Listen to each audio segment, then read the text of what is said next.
Good morning, YouTube. Are you ready to start talking vision and why I have it, where it came from, and what I see in everything, and how I get through life?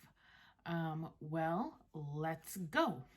So my vision came from my hydrocephalus, which if you don't know why I have hydrocephalus and what that's about and how I got my vision, my visual impairment, based off my hydrocephalus and everything else related to that, you can watch my previous video, which I'll link somewhere around here.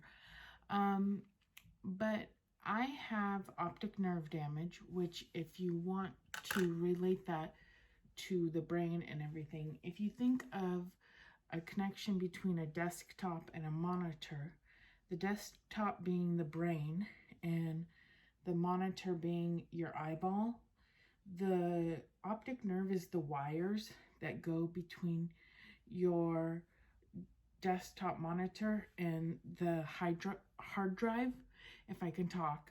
And those are the optic nerves of the eye. So those, because of my hydrocephalus and because of the extra water pressure on my brain, are damaged. And that's the way it's going to be. So my vision is stable, thankfully, unlike other conditions, such as RP, I believe, retinitis pigmentosa, and I think glaucoma, and I don't know about some other conditions, but they can lose their sight throughout life, and which could be harder, but at the same time could be easier. I don't know. It depends. I think it depends on the person. But for me, it is the way it is, and I think the thing that's nice, but also not nice, it's kind of a catch-22 or catch-21, I don't know the phrase, is that I grew up this way, so my vision is my 2020. I don't know what it's like to have 2020. When people say, oh, don't you see that? Or don't you have 2020 sight? I don't know. I mean, I don't have 2020 sight. I know that for sure. But what I do see, it's my 2020. It's what I've known. It's what I will know. And it's what I will have. So my vision, instead of it being 2020 number-wise, it's 2200. So what you who have 2020, what you can see 200 feet away, I have to be 20 feet away. And that's in my good eye. In my bad eye, I basically can't see anything. I can't read anything. I could maybe see colors and maybe see light, but that's all. I can't read. I can't make anything out. I can sometimes make fingers out, but other than that, nothing. So because of that, I strain my eyes really easily. I don't really do much with my bad eye. So when I was young and in grade school, I was in a program through my school district called the Vision Program, and I had a teacher who was great, and I absolutely love her. I adore her. I still keep in touch with her today, and she would help me get all my accessible books and any accessible print, and if teachers would give me crap about my vision, then she was the one I would go to. She was my mother in school, or mother's not the right word, but she was my go-to person, and she is like a mother to me. I still talk to her today. I look up to her for anything, and she answers all my questions when it comes to vision. And I had her kindergarten through 12th grade. She was my problem solver. Starting in 8th grade, I had a teacher that picked on me, and every Friday, I remember we had a 60 problem math test that we had to take within 45 minutes. I could not do that. And that goes back to the fact that I'm visually impaired and I only read out of one eye. That doesn't work with me. Oh no. Don't expect. And so that is an accommodation that you could give to a blind person, would be to maybe then cut that in half and say, okay, you could do every other problem or do half of that. And that would mean do 30 problems, which would help me out a lot. So he gave me that accommodation. And I think the repercussion of him picking on a student like that is then 2 years later, he went blind himself. And now he looks at me and he's like, I don't understand how you do this. I don't. It's just crazy. And to be quite honest, I don't know how I do it myself. I mean, I look at myself and I'm like, it's crazy you live like this day to day. But I do because I do. I have no other choice. You know, it is what it is. I have the people I go to for support. I have the things I have, and that's the only way I do it. Because otherwise, if I didn't have the things I have, I wouldn't be able to do it. And in another video, I can go into all the tools I use. I can go into all the programs I go to, because there's certain programs and there's certain tools I use and tricks of the trade I use that if I didn't have those, I wouldn't be able to do what I do. I would not be able to cook. I would not be able to go travel places. I would not be able to do anything on my own. Anyways, after primary school and after getting through things, I went off to the Hatland Center for the Blind, and that's where I learned how to cook, clean, use a cane. I learned how to use a cane there, and by cane I mean a cane a blind person walks with. And I can put an example of one up here. I learned how to cook, clean. What else? I learned how to use a Braille, not a Braille note, a Braille Sense, which is like a computer but for the blind.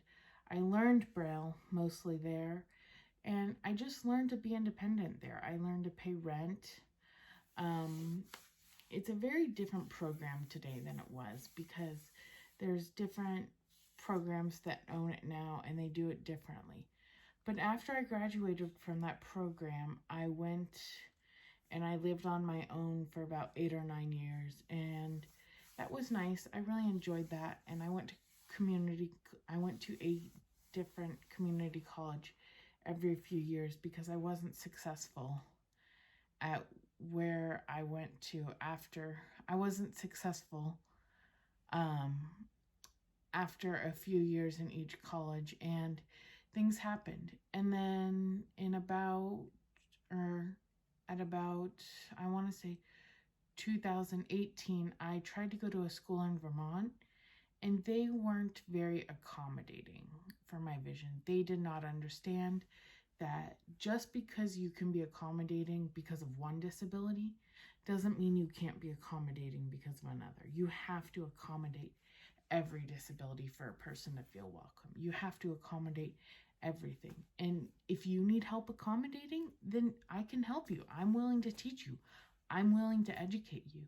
But you can't just say, oh, no, we're not going to accept you. We don't care. You need to care. You need to be accepting.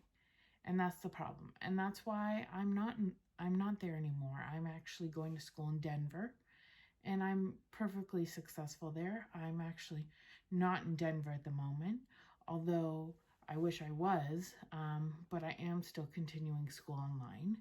So anyways, back to my vision. I moved from going to school in Vermont to going to school in Denver because Denver is more accepting of my vision. Denver is more willing to work with my vision. Plus, on top of that, they work with another disability I have. They're like, hey, you have this disability, throw it at us, we'll accommodate. Hey, you have this disability, throw it at us, we'll accommodate. Hey, we'll even accommodate for both. Who cares? We don't care what you got, throw it at us. But back to my vision. So I have my vision, it's 2200, and I have, I can see out of my right eye, I can read things, but I can't really see distances. And sometimes I can't even tell colors from colors. If it's a dark blue, it almost looks black to me. If it's a dark purple, it almost looks black to me. Everything just looks black. And then sometimes like a really light color looks like it's white. Like the colors on my wall look like they're white to me, but they're kind of a light bluish gray, my parents say. And then and my dresser's white, but it doesn't look anything different than the walls. So everything looks the same to me. And that's why a lot of the time when I get dressed, I wear jeans and I wear this kind of t-shirt, or I wear jeans and a different kind of t-shirt, because I know it'll make a difference. But denim, I always know go with everything. So those are just some tricks of the trade I know that work for the blind or the visually impaired. Let's see what else.